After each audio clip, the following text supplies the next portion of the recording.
All the recordings will be played once only. The test is in 4 sections. At the end of the test, you will be given 10 minutes to transfer your answers to an answer sheet. Now turn to Section 1.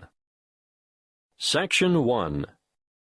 You will hear a conversation between a representative whose name is Dawn and a prospective member of an automobile club. First, you have some time to look at questions 1 to 6.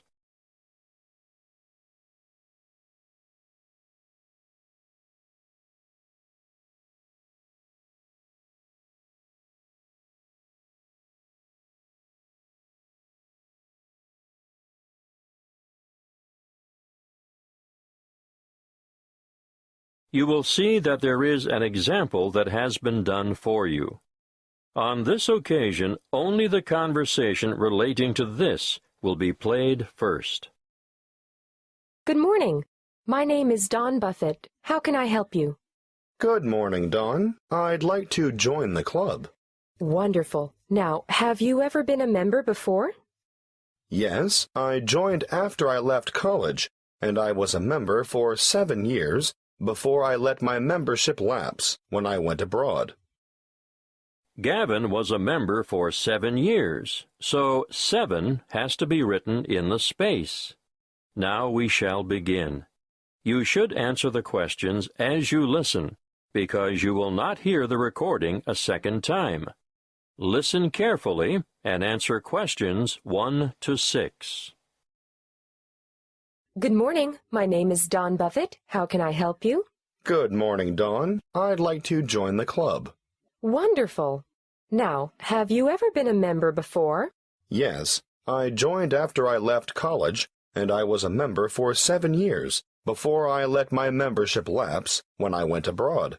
Do you have your old membership card? No, sorry, I threw it out when I moved. Have you got any other form of identification on you? I've got my driver's license, and my passport, and a couple of bank cards. The license will be perfect. Here you are. Thank you. Oh, the photo is not a very good likeness, is it? No, I've shaved off the beard and cut my hair since that was taken. I'm going to have to make a note of some of these details, and I'd like you to correct me if any of them have changed. Obviously, the number here will be the same. AY916310. Look, you've copied it down wrongly. It's AY196310. Thank you. I'm glad you picked that up. Now, family name? Black, and other names? Gavin Raymond? Yes. And you were born on the 22nd of January, 1973. That's correct. Can I just remind you that you'll need to renew your license by the 19th of May, 2012? You wouldn't believe the number of people who get caught out with an expired license. Thank you. I must admit, although I carry it around in my wallet, I wasn't really aware of that. Not many people are. I've been caught out myself. Now, I can see that you're one of those who has opted out of having an address printed on the card, and I can understand that. Personally, I think it's better security not to have it, in case your wallet gets stolen, for example. I agree. Can you give me your current address for our records? Yes, of course. I live at 29 Sunset Street, Meadowbank. Thanks. Actually, my uncle lives in the same street. It's a very nice area, isn't it? Yes, pretty good. Now, you've got 3 classes of license: motor car, motorbike, and heavy vehicle. Do you want to be covered for all 3? Oh, not anymore. I had a motorbike when I was a student, and then, before I went abroad, I worked as a truck driver for a while. But I never want to do that again. These days, you'll only find me behind the wheel of a car. Well, that's all done. Now for one final question. What's that? I need to ask you whether you've ever had any driving or other convictions or endorsements on your license. Well, I've had a few parking tickets. We don't count those. And I haven't had any endorsements.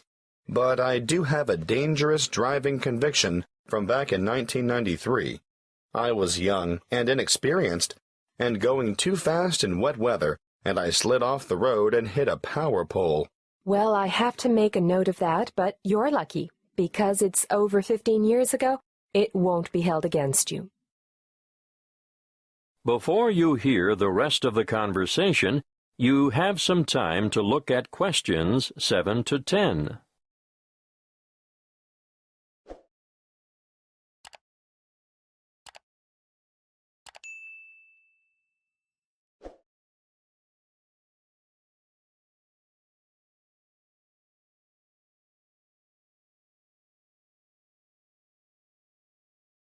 Now listen and answer questions 7 to 10. We've changed quite a lot here at the Royal Car Club since you were last a member. Oh?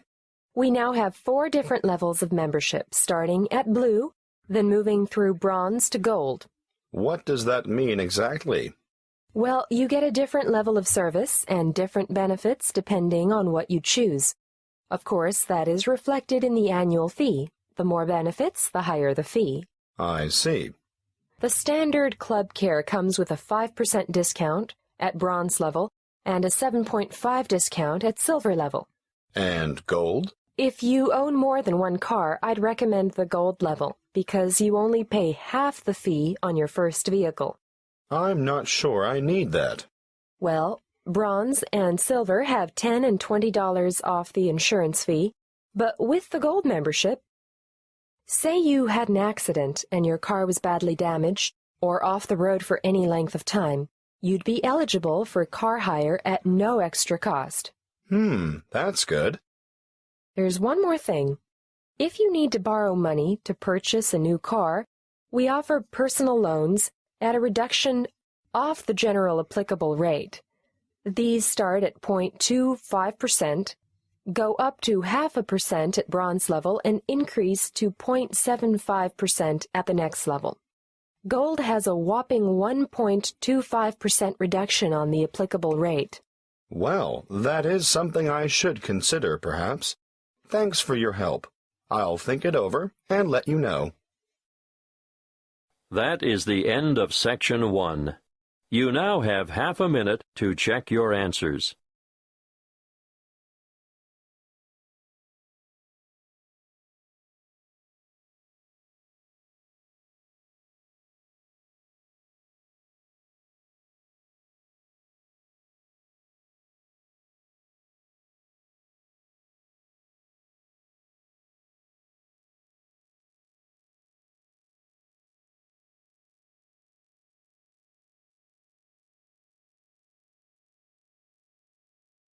Now turn to Section 2. Section 2. You will hear a presenter on a radio show. The presenter is talking to the manager of a local library. First, you have some time to look at questions 11 to 13.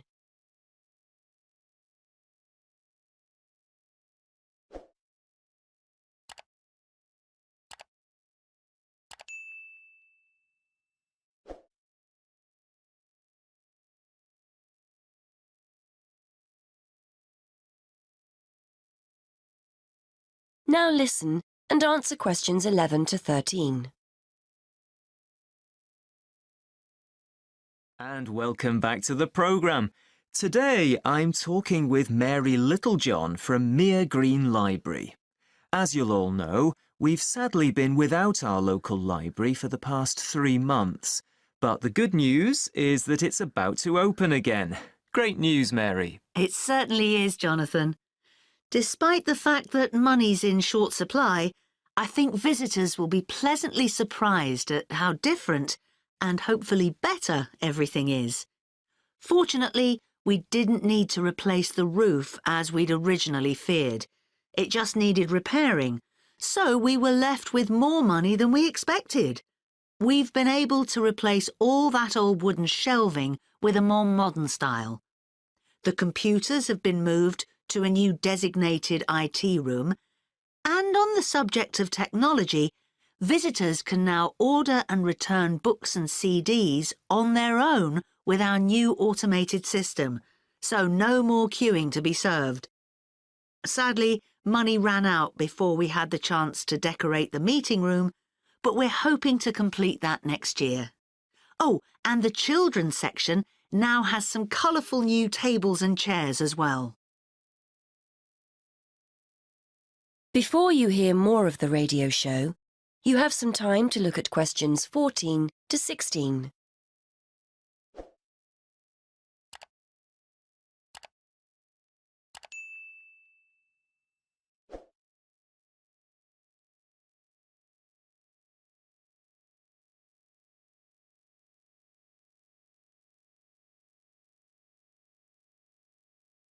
Now listen and answer questions 14 to 16. That all sounds fantastic. So, are you having a big reopening party?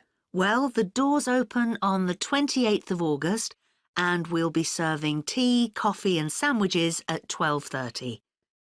Then we get down to business in September. The local History Society will be meeting on the first Monday of each month at 7:30 as usual, and we'll be starting our Wednesday lunchtime book club at 1 o'clock. Both of those events are in the meeting room. The computer club won't be running in September as we still need to complete work in the IT suite, but this will certainly be returning in October. And we're especially looking forward to welcoming a local writer, Sally Wainwright, to a new event on the 22nd of September. This will be the first of a series of events we're calling Ask the Author. Visitors will be able to hear authors read from their latest works, ask questions, and even buy a copy of their book to take home. Before you hear more of the radio show, you have some time to look at questions 17 to 18.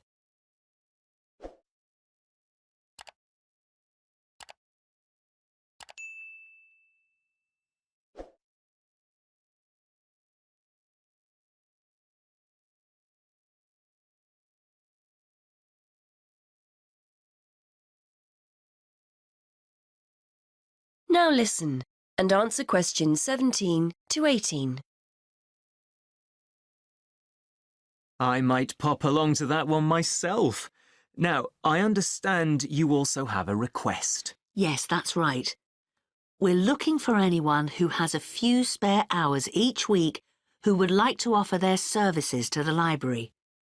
Our computer classes have become so popular over the past year that we're thinking about starting a second session and we'll need someone to run it.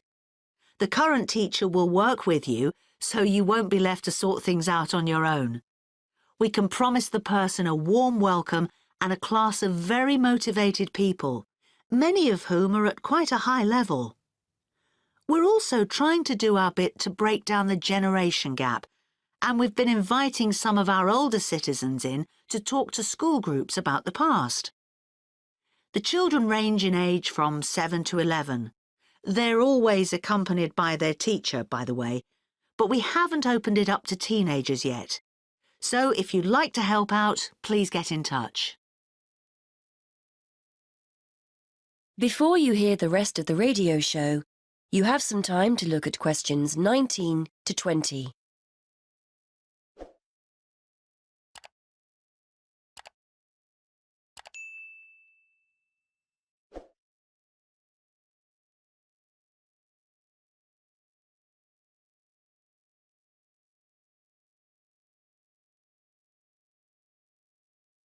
Now listen and answer questions 19 to 20.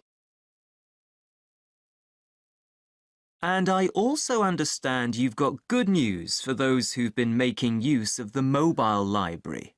Yes, because the library has been closed, we've been running a mobile library service and going out to people in the community. Well, feedback has been so positive about this, particularly amongst our elderly users, that we've decided to keep it going. Users can reserve books if the bus doesn't have anything that they feel like borrowing. There's a computer on board with access to the library database, so the librarian will be able to reserve one for you. Unfortunately, We don't stock newspapers or magazines on the bus, as these tend to be for reference purposes only and can't be taken away. We're also pleased to be working with the local council, who've agreed to send someone from the community office on the bus. They'll be able to help you with any local issues you may have. Well, many thanks, Mary. I'm sure our listeners will be delighted to hear the service is fully up and running again. That is the end of section 2. You now have half a minute to check your answers.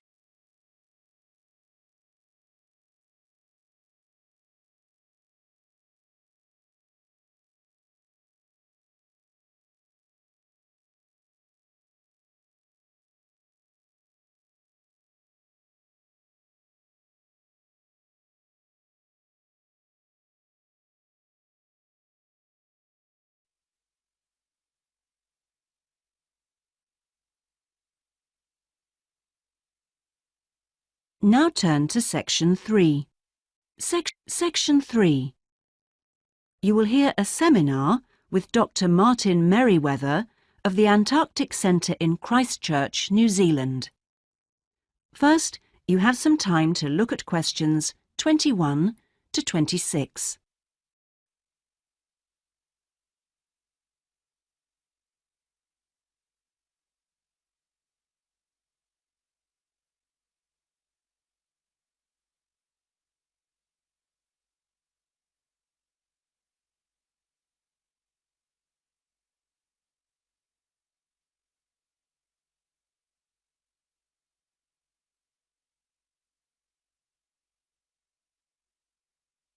Now listen carefully and answer questions 21 to 26.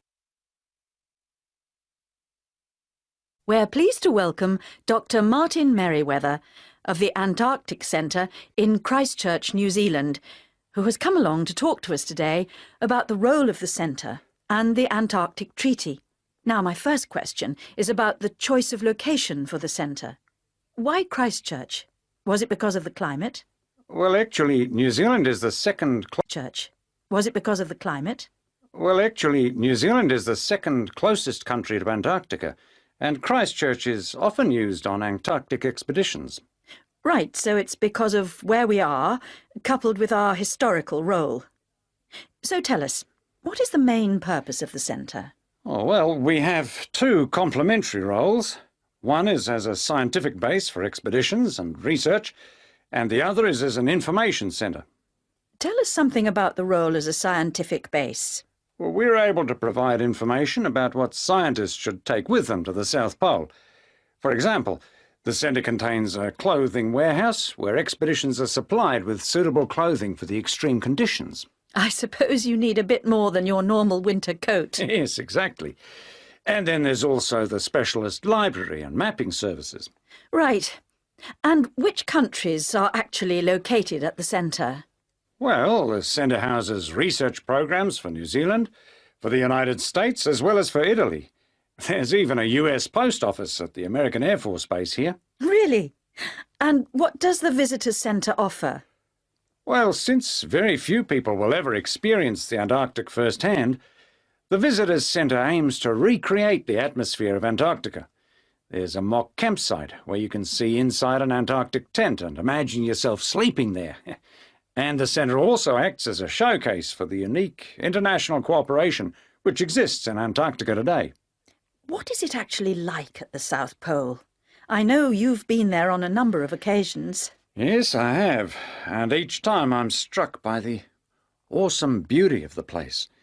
It's magnificent, but you can really only visit it in the summer months. October to March. Yes, because it's completely dark for 4 months of the year. And, in addition, it has to be the coldest place on Earth.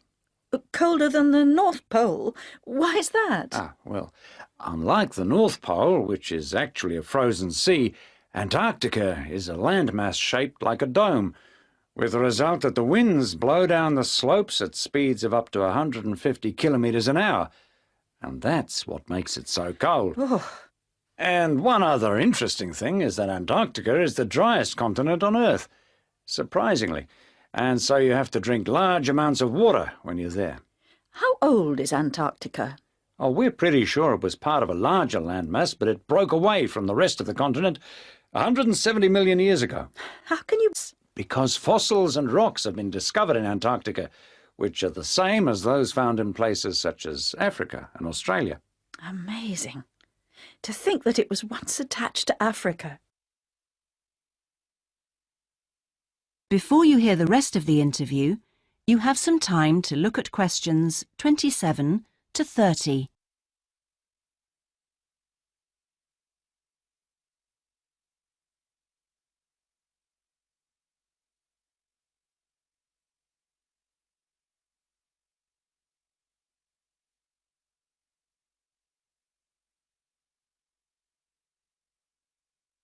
Now listen and answer questions 27 to 30. Now, let's just have a look at the Antarctic Treaty. How far back does the idea of an international treaty go? Well, as far back as the 19th century, when 11 nations organised an international event. When was that exactly? In 1870, and it was called the Polar Research Meeting. And then, not long after that, they organised something called the First International Polar Year. And that took place when exactly? Over 2 years, from 1882 to 1883. But it wasn't until the 1950s that the idea of an international treaty was proposed. And in 1959, the treaty was actually signed. What do you see as the main achievements of the treaty? Well, firstly, it means that the continent is reserved for peaceful use. That's Article 1, isn't it? Yes. That's important, since the territory belongs to everyone. Yes, but not as important as Article 5, which prohibits any nuclear explosions or waste disposal. Which is marvellous. Well, I'm afraid we're going to have to stop there because I'm afraid we've run out of time. Thanks for coming along today and telling us all about the centre and its work. That is the end of section 3. You now have half a minute to check your answers.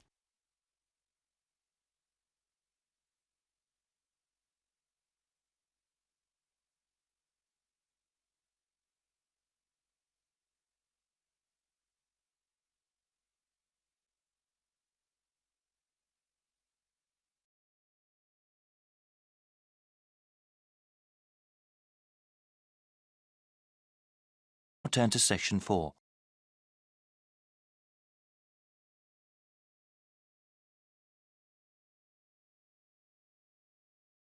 Section 4. You will hear a presentation given by someone training as a teacher. First, you have some time to look at questions 31 to 34.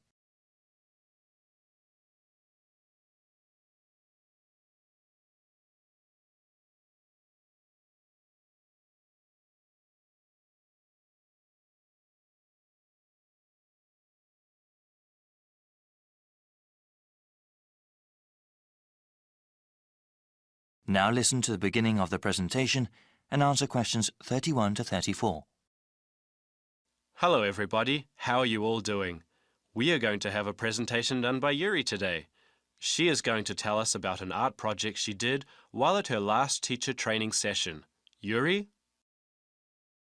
Thank you so much. Yes, I was at Arlington Elementary for the months of November and December. I taught several periods of 5th grade classes during my time there. Since it was the holiday season, I chose to do some craft projects with the kids. They are not hard. Cleaning up after the projects is easy, and the materials can be found anywhere. To do this, you first have to give reasons to the kids about why they are making holiday decorations. You can tell them that during this time of year, there are several traditions that different groups of people celebrate.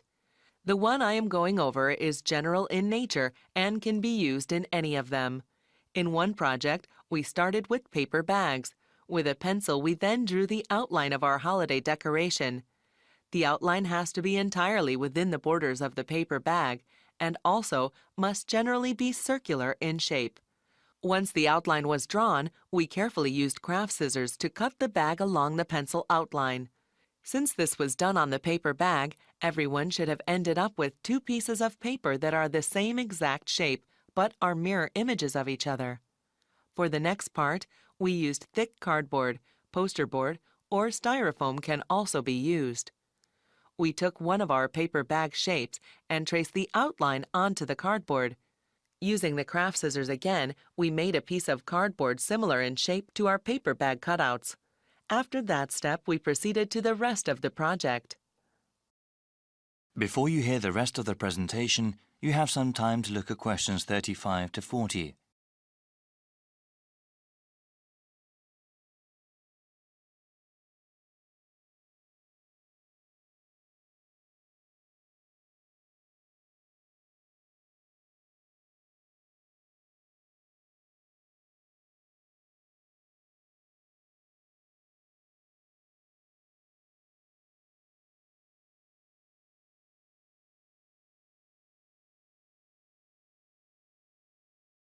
Now listen and answer questions 35 to 40. To finish up the project, we have to affix the paper bag cutouts to the cardboard. Any sort of adhesive can be used, but I prefer to give my kids glue sticks. Liquid glue can be quite messy, and with glue sticks it is easier to control the amount of adhesive used. After attaching the two cutouts to both sides of the cardboard, we waited a little bit to let the glue dry. In that time, I prepared the various materials necessary for personalizing their decorations. These included color markers, gold and silver glitter, different colors of yarn, felt pieces, ribbon, and buttons. I told my students that their decoration could not use more than 3 different materials. One reason for this was aesthetic. Using too many different kinds of materials would result in a tacky decoration. The other reason was practical. For everyone, there would be enough materials to share. As you can see, I've brought some of the decorations my kids made to show you what the final results are. Martin chose to use only the markers, and only 2 colors at that, but created really nice geometric stripes on his holiday decoration. Lydia used 3 different types of material, the ribbon, buttons, and pieces of the black felt, to create decoration that looked very much like an animal. The last one I want to show you is really great and surprised me with its creativity, using just different lengths of colored yarn. Judy made a very convincing holiday landscape on her decoration. You can easily make out the hills and trees of what looks like a rural area. Well, I hope this presentation was useful. Thank you for your time. Wow, that was great, Yuri. I think the other teachers will definitely learn something from this. That is the end of section 4. You now have half a minute to check your answers.